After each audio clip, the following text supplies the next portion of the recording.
শুভ জামাই ষষ্ঠী সবাইকে। আমার বাড়িতে তো জামাই ষষ্ঠী নেই, কারণ আমার মা মারা গেছে, কিন্তু তাই বলে আমার বাচ্চারা তো শুনবে না। তো ঝটপট একটু মাংস রেঁধে নিই। তো দেখো, মশলাগুলো আমি চটপট করে দিয়ে নিচ্ছি, কেননা আমার আবার ডিউটি আছে, বেরোতেও হবে।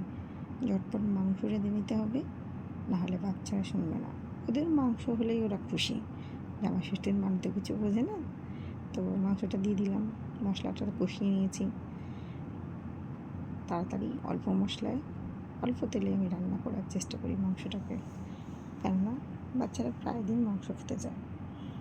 তো দেখো কেমন ঝটফট করে কষিয়ে নিয়ে একটু চাপা দিয়ে দিলাম, আবার একটু নেড়ে চেড়ে দিলাম।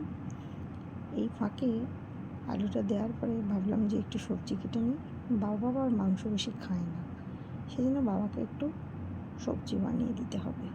দেখো সবজিটা গিয়ে চাপা খুলে আর একবার নেড়ে চেড়ে নিলাম। দেখো আলুগুলো কিন্তু গোটাই রয়েছে, আমার বাবা বেশ বড় বড় করে আলু কেটে দেয়, সেই জন্য অসুবিধা হয় না, মাংসের আলু গুলে যায় না। গরম জল করে রেখেছিলাম, এবার ভাবছি গরম জলটা মিশিয়েই দিই, দিয়ে মাংসটাকে ফুটতে দিয়ে আবার সবজিটা বানাতে হবে তো পাশে।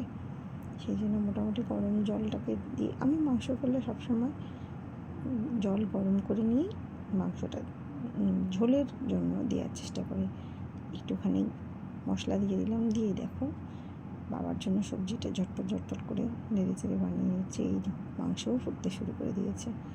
এবারে এইদিকে সবজিটাও আমি করে নিচ্ছি ঝটপট করে, কারণ আমার হাতে একদমই সময় নেই। মাংসটাও সাইডে দেখে নিচ্ছি। ব্যাস, আমার মাংস রেডি। এই দেখো বেড়ে ফেলেছি। ওমা, এটা তো খেয়েই নিলে তুলতে পারলাম